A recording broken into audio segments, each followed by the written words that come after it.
नमस्कार दोस्तों, जग्गू का जीके हब में आपका बहुत बहुत स्वागत और बहुत बहुत आपका आभार और बहुत बहुत आपको शुभकामनाएं।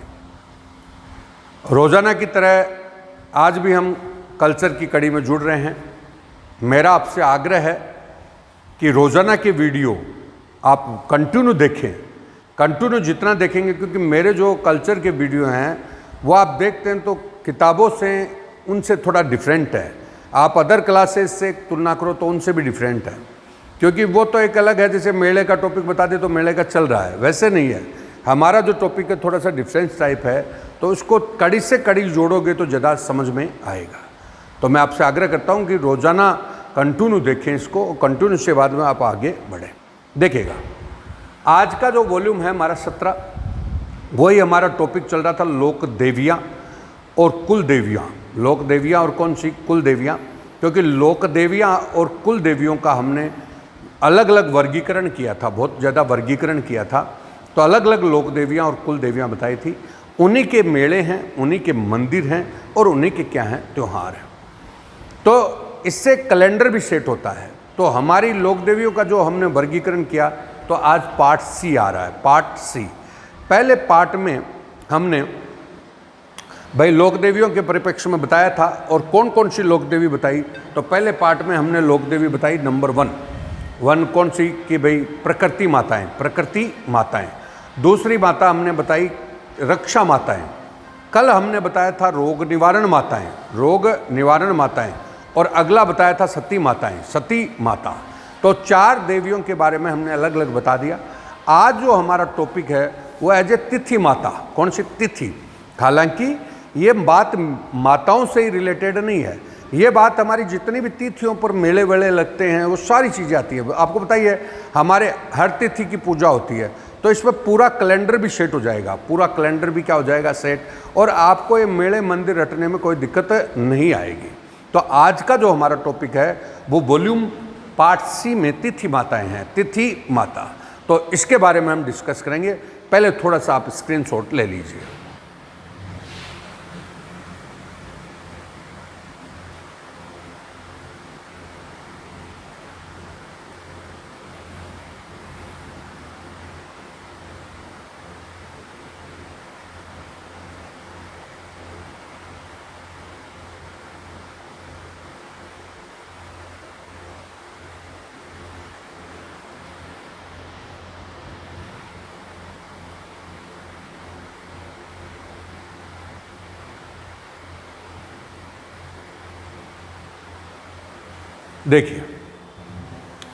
देखिए तिथि माता, तो वैसे तो तिथि आप जानते हैं, एक बार अपन कैलेंडर पे डिस्कस करेंगे। कैलेंडर, हिंदी कैलेंडर के अनुसार हमारे 12 महीने हैं। चैत्र, बैसाख, जेठ, साढ़, सावन, भादो, आशोज, काती, माघशीस, कातिपोह, माघ और कौन सा, फाल्गुन। तो अब हम बोल रहे हैं कि 12 महीने में कोई सा भी महीना हो, उसके 2 पक्ष होते हैं, एक कृष्ण पक्ष और एक शुक्ल पक्ष। और बाद में उनके एकम, दूज, तीज ऐसे चलती है, ठीक है। और कृष्ण पक्ष का जो अंतिम होता है वो अमावस्या होती है, और शुक्ल पक्ष का जो अंतिम होता है वो पूर्णिमा होती है। कौन सी होती है? पूर्णिमा। तो 2 मुख्य हो गए, अमावस्या और पूर्णिमा। वैसे आप एकम, दूज, तीज वगैरह जो भी पढ़ते हैं उनके बारे में हमने काफ़ी पूर्व में डिस्कस कर लिया। जैसे उदाहरण है तीज के बारे में बात करें, तीज माता, कौन सी माता? तीज। तो तीज माता के परिप्रेक्ष्य में हमारी बात होती है। तो तीज माता के बारे में हमारी क्या बात हुई? तो हमने शुरू से पढ़ा था कि चैत्र शुक्ल तृतीया को गणगौर आती है। चैत्र शुक्ल तृतीया को क्या आती है? गणगौर। बैसाख कृष्ण तृतीया को बुड्ढी गणगौर आती है। कौन सी आती है? बुड्ढी गणगौर। बाद में श्रावण शुक्ल तृतीया को आपकी छोटी तीज आती है, हरियाली तीज आती है। श्रावण भाद्रपद कृष्ण तृतीया को आपका सातुड़ी तीज और कजली तीज आती है, या बड़ी तीज आती है। और फिर आपका भाद्रपद शुक्ल तृतीया को हरतालिका तीज आती है। इस प्रकार से हमने तीजों के बारे में पढ़ा। तो जैसे हर टॉपिक अपने आप में आ रहा है। हमने विष्णु का टॉपिक पढ़ा था, एकादशियों के बारे में पढ़ा। एकादशी भाई देव, सबसे पहले निर्जला एकादशी, देवशयनी एकादशी, आपका जल झूलनी एकादशी, देव उठनी एकादशी। तो मेरा करने का मतलब है, हमने अब तक, तब मैं आपसे रिक्वेस्ट कर रहा था कि आप हर वीडियो को कंटिन्यू देखें तो आपको सारी चीज़ समझ में आएगी। दोस्तों, ये बाजार की जो पुस्तकें हैं और आपका जो अन्य वीडियो आप बड़ी से बड़ी कक्षा का देख रहे हैं तो आपको अलग से दिखाई देगा और आपके ज़्यादा से ज़्यादा परीक्षा को कवर करेगा। आप इसका कंपेयर कर सकते हैं। मैं देख रहा हूँ सारे वीडियोज़, एक टॉपिक पे पूरा एक पीरियड चला देते हैं। आप जैसे कुछ लोग मेरे से शिकायत करते हैं कि साहब आप थोड़ा कम देते हैं, तो कम देते तो मैं आपको एक चैलेंज कर रहा हूँ कि सामान्यतः आपका एक टॉपिक पर एक वीडियो चला जाता है, लोगों देखते हैं तो हमारा इतनी सी देर में सारी चीज़ों को कवर करा है। हमें परीक्षा पास करनी है, चीज़ों का एकदम ज्ञान का पूरा कॉन्सेप्ट नहीं लाना, क्योंकि वो आपके लिए भारी पड़ेगा, तब परीक्षा में बहुत आपको दिक्कत आएगी। तो देखिएगा, तो हमने बोला कि हर मास में 2 पार्ट होते हैं, अमावस्या और कौन सा पूर्णिमा। अमावस्या और कौन सा पूर्णिमा। अमावस्या और पूर्णिमा के बारे में आप देखिएगा। अमावस्या, अब अमावस्या देखिए कौन कौन सी अमावस्या मुख्य हैं। तो चैत्र की अमावस्या, सबसे पहला महीना कौन सा, चैत्र, तो चैत्र की अमावस्या। बाद में बैसाख में कुछ नहीं है, बाद में जेठ की अमावस्या, कौन सी, जेठ। बाद में आषाढ़ में कुछ नहीं, श्रावण में कुछ नहीं, बाद में भादों में भाद्रपद अमावस्या। कल का आपने टॉपिक पढ़ा हो तो भाद्रपद अमावस्या को रानी सती का मेला लगता है। कौन सी माता का, रानी सती माता का मेला लगता है भाद्रपद अमावस्या। बाद में कार्तिक आ गई, कौन सी, कार्तिक अमावस्या आ गई। बाद में फाल्गुन की अमावस्या आ गई, कौन सी आ गई, फाल्गुन। तो ये 4 अमावस्या हैं जिन पे प्रमुख है, तो कैलेंडर में सेट कर सकते हो। देखो, चैत्र की अमावस्या को राजस्थान में पाबूजी का मेला लगता है। हालांकि पाबूजी वगैरह आगे पढ़ाएंगे। चैत्र की अमावस्या को राजस्थान में पाबूजी का मेला लगता है। पाबूजी का मेला कहाँ पे लगता है, तो कोल्लूमंड कहाँ पर है, जोधपुर। इधर चैत्र की अमावस्या को घोटिया अंबा का मेला लगता है, घोटिया अंबा। तो घोटिया अंबा का मेला आपका कहाँ पर लगता है, चैत्र की अमावस्या को कहाँ पर लगता है, तो बांसवाड़ा।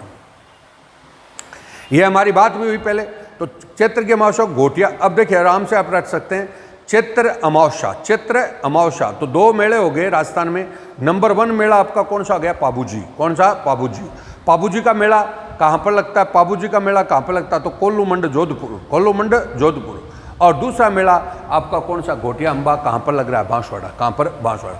ज्येष्ठ की अमावस्या को सीताबाड़ी का मेला लगता है। कौन सा, ज्येष्ठ अमावस्या को सीताबाड़ी मेला लगता है। सीताबाड़ी मेला कहाँ पे लगता है, बारा। कहाँ पर, बारा, सीताबाड़ी मेला। तो आपको पता है, तो हमने पहले भी डिस्कस किया था कि माता सीता को वनवास दिया गया था, तब उन्होंने वाल्मीकि के आश्रम में शरण ली थी। वो वाल्मीकि का आश्रम आज के परिप्रेक्ष्य में आपका बारा जिले में है। कहाँ पर है, बारा।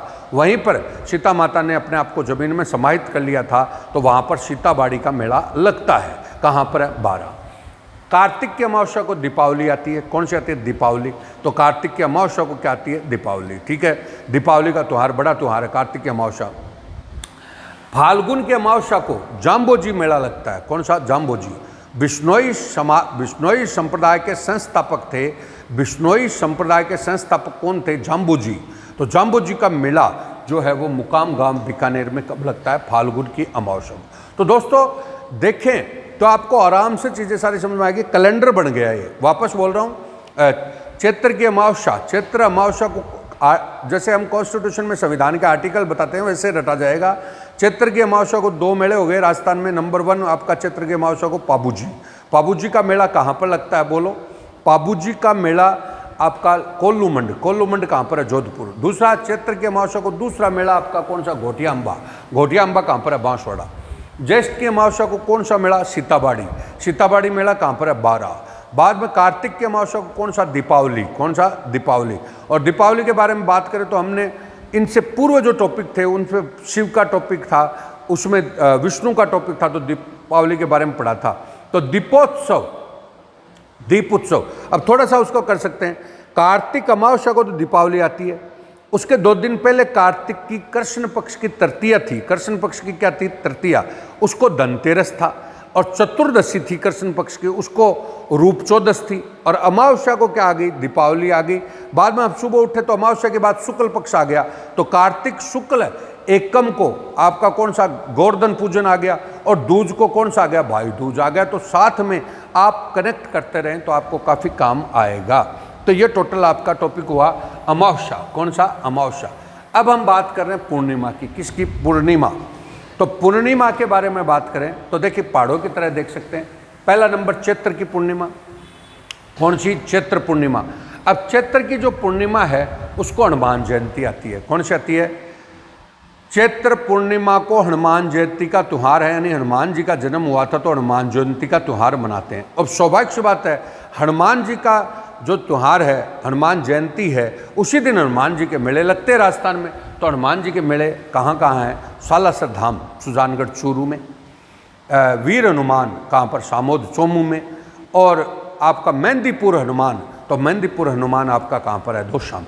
तो आप देखते हैं तो चैत्र की पूर्णिमा को हनुमान जयंती आती है। हनुमान जयंती को हनुमान जी के मेले लगते हैं। हनुमान जी का मेला राजस्थान में कहाँ कहाँ है? तो बोलो, पहला नंबर है सालासर। सालासर कहाँ पर है? सुजानगढ़ चूरू। नंबर 2 वीर हनुमान कहाँ पर है? सामोद चोमू। और नंबर 3 आपका मेहंदीपुर बालाजी है। तो ये चैत्र की पूर्णिमा होगी। चैत्र के बाद आप आगे बैसाख। कौन से पे? बैसाख। तो बैसाख की पूर्णिमा को बुद्ध पूर्णिमा कहते हैं। कौन सी पूर्णिमा? बुद्ध। महात्मा बुद्ध का जन्म भी उसी दिन हुआ, उनको निर्वाण भी उसी दिन प्राप्त हुआ, और उनका परिनिर्वाण यानी उनकी मृत्यु भी उसी दिन हुई। तो ये बुद्ध पूर्णिमा का त्यौहार है। और बौद्ध धर्म में एक ही त्यौहार होता है, बुद्ध पूर्णिमा। तो बुद्ध पूर्णिमा कब आती है? बैसाख की पूर्णिमा। बैसाख की पूर्णिमा। तो बैसाख की पूर्णिमा, बुद्ध पूर्णिमा को बुद्ध का मेला लगता है, उसी दिन पांडवों का मेला लगता है, उसी दिन बाणगंगा मेला लगता है। अब ये तीनों ही मेले कहाँ पर लगते हैं? तो बैराट। बैराट कहाँ पर है? जयपुर। अब आप इसको भी लॉजिकली समझ सकते हैं, बैराट जयपुर में ये मेले क्यों लगते हैं? आपको पता है, बैराट सभ्यता बौद्ध धर्म का केंद्र थी। बैराट सभ्यता बौद्ध धर्म का केंद्र थी। वहाँ पे बौद्ध मठ मिला है, आपका भाबरू अभिलेख मिला है, कई प्रकार की चीज़ें आपकी बैराट सभ्यता में मिली है। तो ये बौद्ध धर्म का केंद्र थी, इसलिए बैराट में बौद्ध मेला लगता है। आपको पता है, अज्ञातवास के दौरान पांडवों ने यहाँ पे शरण ली तो पांडव मेला भी यहाँ पे लगता है। और आपको पता है, पांडव में अर्जुन ने अपने बाण से गंगा निकाली थी तो बाण गंगा नदी निकली थी, तो उसी को बाण गंगा मेला भी बोलते हैं। तो बैसाख की क्या होगी? पूर्णिमा। बाद में जेठ में नहीं है, आषाढ़ की पूर्णिमा को गुरु पूर्णिमा है। आषाढ़ की पूर्णिमा को कौन सी पूर्णिमा है? गुरु पूर्णिमा। गुरु पूर्णिमा। अब गुरु पूर्णिमा, आषाढ़ की पूर्णिमा, तो हमारे यहाँ पे कौन कौन से प्रसिद्ध गुरु रहे? हारित ऋषि काल भोज बप्पा रावल का गुरु था, और बप्पा रावल ने उसी के आशीर्वाद से मेवाड़ की क्या करी थी? स्थापना। बालीनाथ के शिष्य थे कौन कौन? रामदेव जी, हड़बू जी और मेहाजी, बालीनाथ के शिष्य। इधर गोरखनाथ का शिष्य जसनाथ जी, आपका गोगा जी, जसनाथ जी, गोगा जी। और इधर भर्तरी किसका शिष्य था? गोरखनाथ। तो ये प्रसिद्ध गुरु रहे हैं राजस्थान में। तो गोरखनाथ का शिष्य प्रसिद्ध कौन है? भर्तरी है, गोगा जी है और जसनाथ जी है। बालीनाथ के शिष्य कौन है? रामदेव जी, मेहाजी और हड़बू जी हैं। और इधर हारित ऋषि का कौन है? तो बप्पा रावल है। तो ये अपने प्रसिद्ध गुरु रहे हैं, तो इनके बारे में भी ध्यान रख सकते हैं। तो आषाढ़ की पूर्णिमा को गुरु पूर्णिमा। बाद में चैत्र, बैसाख, जेठ गया, आषाढ़ आ गया। आषाढ़ के बाद सावन की पूर्णिमा अभी आ रही है। सावन की पूर्णिमा को नारियल पूर्णिमा बोलते हैं। कौन सी पूर्णिमा? नारियल पूर्णिमा। और आप देखते हो तो 2-3 दिन बाद में जो त्यौहार है रक्षाबंधन। कौन सा? रक्षाबंधन। तो सावन की पूर्णिमा को कौन सा त्यौहार आएगा? रक्षाबंधन, जिसमें बहनें अपने भाइयों की क्या बांधेंगी? राखी। तो ये राखी का त्यौहार है। तो राखी का त्यौहार आपका कब आता है? रक्षाबंधन हो गया। बाद में सावन के बाद भादुओं की पूर्णिमा को श्राद्ध पक्ष की क्या हो जाएगी? शुरुआत। और उसके बाद अगले 15 दिन आश्विन में, अगले 15 दिन तक क्या चलेगा? आश्विन के अगले 15 दिन तक क्या चलेंगे? श्राद्ध। और बाद में उसका शुक्ल पक्ष आएगा आश्विन का, तो उसमें क्या चलेंगे? नवरात्रा। और लास्ट में आपका आश्विन की जो पूर्णिमा होती है उसको क्या है? शरद पूर्णिमा। कौन सी? शरद पूर्णिमा। शरद पूर्णिमा है। तो शरद पूर्णिमा यानी शरद ऋतु की शुरुआत होती है, और ये प्रकृति के लिए काफ़ी अच्छी मानी जाती है। तो शरद पूर्णिमा, उस दिन राजस्थान में एक अपना मेला लगता है, लालदास जी जो थे, लालदासी संप्रदाय के थे। और बेसिकली इनका धौलीधूप अलवर में जन्म हुआ, और इनकी मुख्य पीठ जो है वो नगला कहाँ पर है? भरतपुर। वहाँ पर आपका इनका मेला लगता है। नगला पीठ कहाँ पर है? भरतपुर। वहाँ पर मेला लगता है कब? शरद पूर्णिमा, यानी आश्विन की पूर्णिमा को इनका मेला लगता है। आश्विन की पूर्णिमा को क्या लगता है? मेला। अब आता है कार्तिक। आशोज के बाद क्या आता है? कार्तिक। कार्तिक की पूर्णिमा फेमस है, पहले बस डिस्कस भी हुआ है। कार्तिक की पूर्णिमा को आपका ब्रह्मा जी का मतलब पुष्कर में मेला लगता है। ब्रह्मा जी का पुष्कर में क्या लगता है? मेला। तो कार्तिक की पूर्णिमा को पुष्कर में क्या लगता है? मेला। पुष्कर में क्या लगता है? मेला। ठीक है। उसके बाद कपिल मुनि मेला है, कपिल मुनि मेला। कपिल मुनि मेला कहाँ पर है? कोलायत। कोलायत कहाँ पर है? बीकानेर।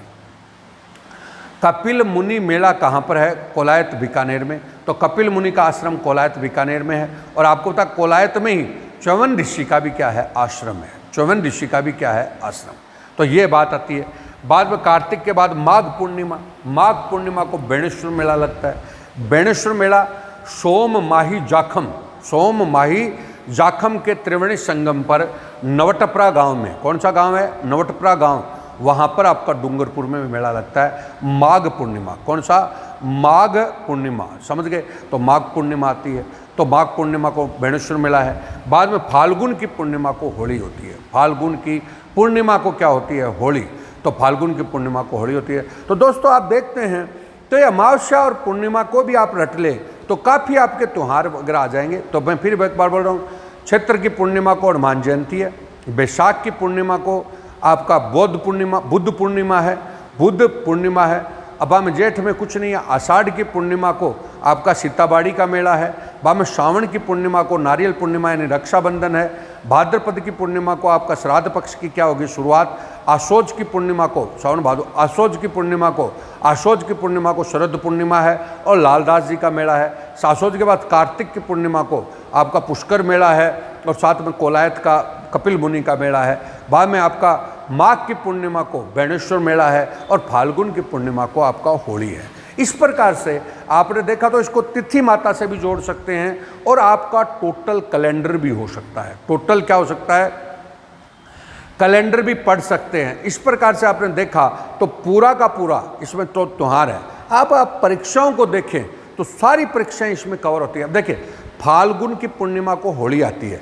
अब आप थोड़ा सा मेरी अगर पिछली क्लासें पढ़ी हैं तो आराम से आगे बढ़ सकते हैं। देखो कैसे, चैत्र फाल्गुन की पूर्णिमा को होली है तो फाल्गुन पूरा बीत गया, चैत्र का महीना आ गया तो चैत्र का कौन सा पक्ष आएगा? कृष्ण पक्ष। कौन सा पक्ष है? कृष्ण पक्ष। कृष्ण पक्ष की एकम आएगी। तो आपको सबको पता है होली के दूसरे दिन सुबह उठते हैं तो दुल्हंडी आती है, लड़कियां गणगौर पूजना शुरू करती हैं। तो लड़कियां गणगौर पूजना शुरू करती है तो चैत्र कृष्ण एकम।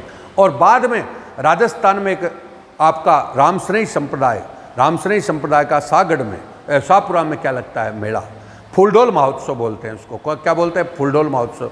और एक मेला आपको पता है उसी दुल्हंडी वाले दिन बादशाह मेला लगता है ब्यावर में। बादशाह मेला कहाँ पर लगता है? ब्यावर। तो आप जो ही फाल्गुन हुआ, फाल्गुन के दूसरे दिन सुबह उठे तो चैत्र आ गया। तो चैत्र के कृष्ण पक्ष की एकम को आपका नंबर 1 दुल्हंडी आ गई, नंबर 2 गणगौर की शुरुआत हो गई, नंबर 3 रामसनई संप्रदाय का फूलडोल महोत्सव हो गया शाहपुरा में और बादशाह मेला कहाँ पर हो गया? ब्यावर में।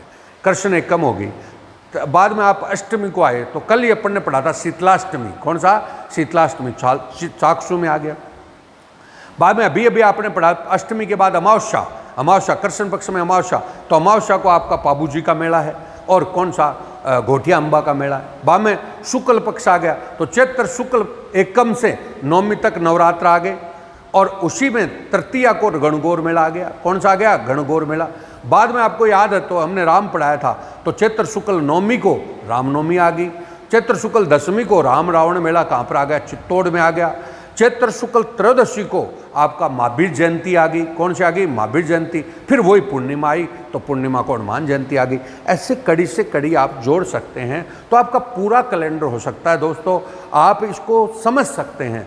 आप जैसे किताबों में देखते तो वो एक रटना होता है, इसको एक कड़ी से कड़ी जोड़ते हैं। जितनी भी हमारी क्लासें हुई देवताओं की उन सारी कड़ियों को जोड़ेंगे तो सारे मेले मंदिर त्यौहार सारे आदि कल्चर आपकी हो जाएगी। तो इसके साथ हमने बताया, पर सबसे ज़रूरी बात इसमें एक ही है कि आप कंटिन्यूटी से जुड़ें, कंटिन्यूटी रोज़ाना की कड़ी से देखते रहें। अच्छा, मैं एक बात आपको ये कहना चाहूँगा, सुबह हमने पॉलिटिकल साइंस का राजव्यवस्था का जो वॉल्यूम डिस्पैच किया उस वॉल्यूम का विषय था महाभियोग और आपका राष्ट्रपति की शक्तियाँ। लेकिन वो आज तकनीकी कारणों से थोड़ा सा उसमें आवाज़ में गड़बड़ी आई है तो उसके लिए क्षमा चाहते हैं, खेद है। आवाज़ में थोड़ी गड़बड़ी आई है, अब नहीं आएगी क्योंकि अब तो वैसे तो हमारा स्टूडियो 5 तारीख को पूरी तरह से तैयार हो रहा है, लेकिन कई बार क्या होता है टेक्निकल खामी आ जाती है, तो उसके लिए क्षमा प्रार्थी हूँ, लेकिन फिर भी कोशिश की है कि आप तक सही चीज़ें पहुँचे। तो दोस्तों नमस्कार, बहुत बहुत आपको शुभकामनाएं। वीडियो को कंटिन्यू देखें, शेयर करें, सब्सक्राइब करें और स्वस्थ रहें और खुश रहें। तो दोस्तों नमस्कार।